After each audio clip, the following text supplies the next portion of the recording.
Hello guys, welcome back to your YouTube channel SKM study. और यहाँ पर मैंने देखिए इसके पहले मतलब कि लगभग वही 2 वीक्स पहले मैंने पढ़ाया भी था, लेकिन मैंने उसके बाद आपको सबसे पहले मैंने क्या किया, क्लास 12 फिजिक्स चैप्टर 1 कंप्लीट करवा दिया, क्लास 12 केमिस्ट्री चैप्टर 1 कंप्लीट करवा दिया, और आपका बायोलॉजी भी हो चुका है। और अब हम लोग इसमें से मोस्ट इम्पोर्टेंट हेडिंग को कवर करेंगे, जो कि आपके पेपर में आएगा, ठीक है ना। और अभी तो पूरा जून है, तो जून में हम लोग पूरा पहले चैप्टर का जितना भी कोशिश करेंगे, जल्दी जल्दी हम लोग फटाफट इंपॉर्टेंट हेडिंग एंड क्वेश्चन को कर लेंगे। उसके बाद हम लोग चैप्टर सेकंड स्टार्ट करेंगे, है कि नहीं। और एक बार अपने दोस्तों के साथ वीडियो को नहीं शेयर किए तो प्लीज यार वीडियो को शेयर करिए। चैनल से नहीं जुड़े हैं तो चैनल से जुड़िए और चैनल को प्लीज सब्सक्राइब करिए, और अपने दोस्तों के साथ वीडियोस को जरूर से जरूर क्या करें, शेयर करें।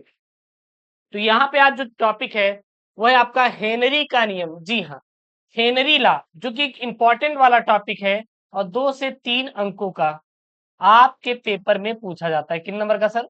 2 से 3 नंबर का पूछा जाता है कि हेनरी के नियम को समझाइए, या हेनरी का नियम किसे कहते हैं। हेनरी का नियम होता क्या है? अगर आप कोई पूछे तो सीधा बताइएगा, क्या बताएंगे? स्थिर ताप पर किसी गैस की द्रव में विलेयता, स्थिर ताप पर किसी गैस की किसमें द्रव में विलेयता, उसके दाब के क्या होता है, समानुपाती होता है। मतलब कि यहाँ पे बोल रहा है कि स्थिर ताप है, ताप क्या रहेगा, कांस्टेंट रहेगा। क्या रहेगा? कांस्टेंट रहेगा। और जो गैस है वो किसमें घुलेगी, द्रव में घुलेगी। द्रव में विलेयता दाब के क्या होता है, समानुपाती होता है। दाब के क्या होता है, समानुपाती होता है।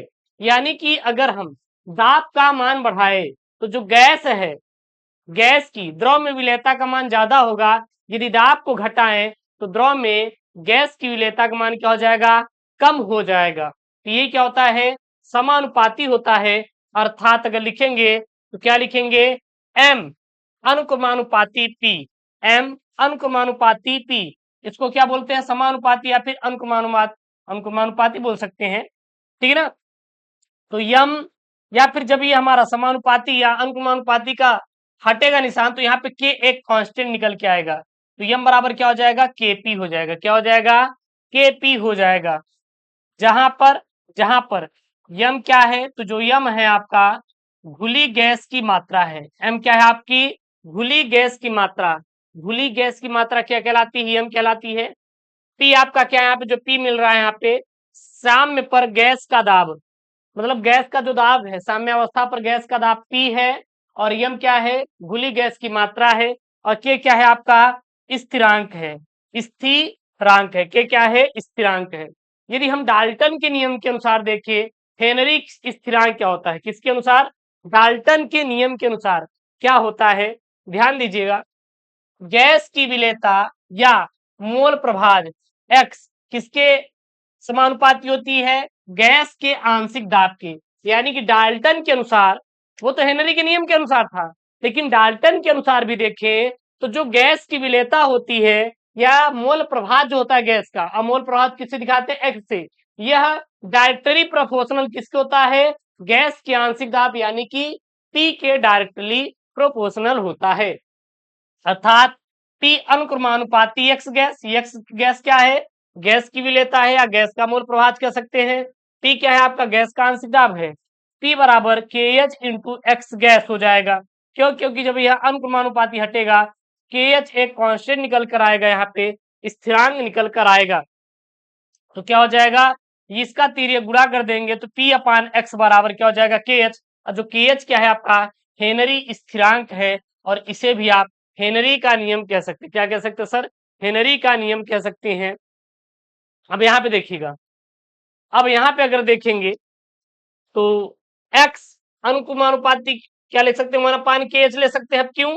क्योंकि यहाँ पे देखेंगे तो पी को अगर हम एक मान ले, कांस्टेंट मान ले, तो यहाँ क्या हो जाएगा, वन अपान एक्स बराबर क्या हो जाएगा, के एच हो जाएगा। यानी कि इसके व्युत्क्रमानुपाती लगा सकते हैं।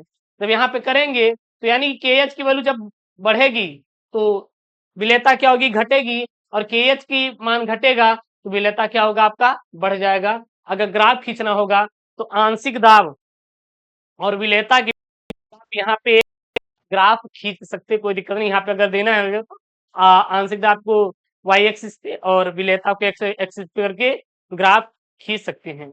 अब हेनरी के नियम की सीमाएं क्या क्या हैं, हेनरी नियम की क्या क्या सीमाएं हैं, तो ध्यान दीजिएगा हेनरी नियम की क्या क्या सीमाएं हैं। सबसे पहला, दाब अधिक नहीं होना चाहिए, दाब अधिक नहीं होना चाहिए। ताप बहुत क्या होना चाहिए, कम होना चाहिए, मतलब ताप बहुत कम न हो, यानी कि नहीं होना चाहिए, न दाब बहुत अधिक हो और न ही ताप बहुत कम हो।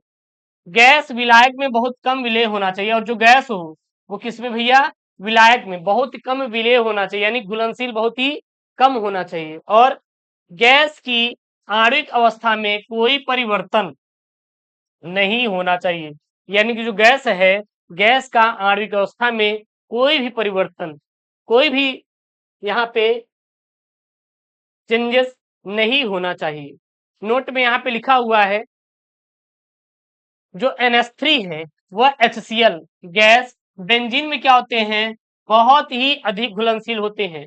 जो हमारे अमोनिया और हाइड्रोजन क्लोराइड है, यह दोनों गैस इसमें C6H6 यानी कि बेंजीन में क्या होते हैं, बहुत ही अधिक घुलनशील होते हैं। ये दोनों गैसें C6H6 में हेनरी के नियम का पालन करती हैं। आगे देखेंगे, परंतु परंतु NH3 और HCl H2O में अधिक घुलनशील होते हैं, ठीक है ना, और ये दोनों पानी में हेनरी के नियम का पालन नहीं करते हैं, इसको लिख सकते हैं। उसके बाद यहाँ पे क्या है, हेनरी के नियम के अनुप्रयोग। अब हेनरी के नियम के अनुप्रयोग यानी कि हेनरी का नियम का उपयोग कहाँ कहाँ पर किया जाता है।